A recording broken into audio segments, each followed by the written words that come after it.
Hello everyone, in this video I'm going to show you how I painted this really colorful jungle scene. And I also have a really fun announcement. I am hosting a retreat in Costa Rica this October. It's a watercolor retreat, so if you want to come watercolor with me, I'll leave the link in the description down below. So this piece was inspired by this retreat. It's one of the reasons I painted it. When I look at the pictures of Costa Rica, this is what I see, this colorful, bright jungle full of greenery and foliage, and I cannot wait to be there and paint with you all. I'm using a piece of 140-pound cold press watercolor paper, and I'm using my Polina bright watercolor brushes and my Winsor & Newton professional watercolor paints. I also taped the paper down to prevent warping because we're using a lot of water on this landscape painting. So once the paper is totally dry, you can peel the tape off and there won't be any warping in your final piece. So the first thing I did was I wet the entire paper with my brush with clean water, and this is so that when I drop down this initial set of first colors, that everything blends really nicely because I want some of the white paper still shining through, and so it will give a nice blend of color and white without any harsh lines. The goal of this painting is to have a really nice, bright, sunny center, as if the sun is shining through the canopy and the leaves and the foliage that are in the center of the piece are really warm and glowing from the sun. So instead of just an all green piece, I want the colors that are right in the center to be orange and yellow, and then the coinciding foliage or over the top of that is going to be orange and yellow as well. So I kind of want it to be super random and splotchy. Again, I want that nice blended effect just right in the center with the oranges and yellows, and then start coming out towards the ends with different shades of greens. So the brighter greens are going to be closer to the yellows and orange, and then we'll get darker greens as we go out. With this initial set of color, while the paper is still wet, I'm just laying down the foundation of the entire piece. So I want the top of my painting to be really, really light. It's just the style and the vibe that I'm going for. And then we're going to get really dark as we get lower into the painting. But everything else after this first initial set of color that we're putting on this blended watery surface is going to be wet on dry. It's going to be layered on top. So everywhere that I want a specific color of foliage, that's where I'm dropping more color. So it's kind of a process that doesn't necessarily need a whole lot of instruction. I'm going to play a little bit of music. You can watch and kind of get the vibe, but if you want to skip forward to the part where I start layering the foliage on top, you can do that as well.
Okay, so I've let that entire layer dry completely. I used my hair dryer to make sure it was totally dry because now we are going to layer our foliage on top. Because I wanted to stick to that feeling of everything in the center being warm and light because it's being hit by the sun, I stuck to the colors of the background for the foliage. So everywhere that there was a yellow or orange, I did a darker yellow or orange on top so that you can see the distinctness between the layers. You can tell that there's foliage on top of it. But I wanted it to look like it was glowing, and so I stuck with those colors because that adds to that glowing effect. My tip for the foliage is to just really keep it light. You don't want to do too much. You don't want it to look exact. You kind of want it to all look like it's blending into the background, just kind of a glowing feature. Some of it is visible, some of it is not. You'll see in a second I kind of blur out one of the palms. So it doesn't have to be precise, and it's almost better if it's lighter and blurrier. And then as we get deeper into the layers and we add darker colors, we can get more precise. But even then, you'll still want it to kind of blend into the background for this type of effect.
Now I'm moving on to a different area of the painting, adding a different type of foliage. So this is more of like a pointed, long palm that's not really from a palm tree, just one of those big leafy type bush palms, if you know what I mean. And again, because this is more to the bright green yellow side, I'm using a bright green yellow, but just a slightly darker version on top of that background color.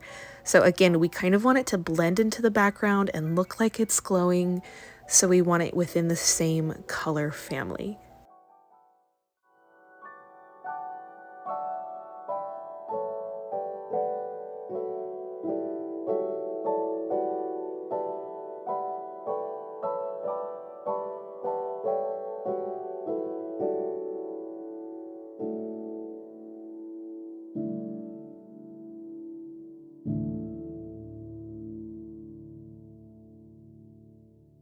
Now I'm picking up a darker green and we're going to start adding some contrasting layers.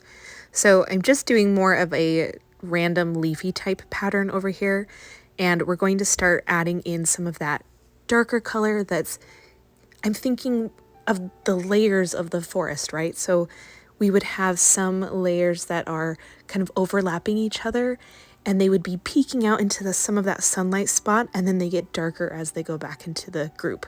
So I'm just starting to create texture and lay down some of those colors. And then here I'm going back to that bright yellow green and just continuing the process of adding layers and foliage within that same color family.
Thank you so much for being here with me today while we painted this rainforest jungle scene inspired by Costa Rica. And again, if you want more information about the Costa Rica watercolor retreat, check the description. I'll have the link down below, and I will see you all next time.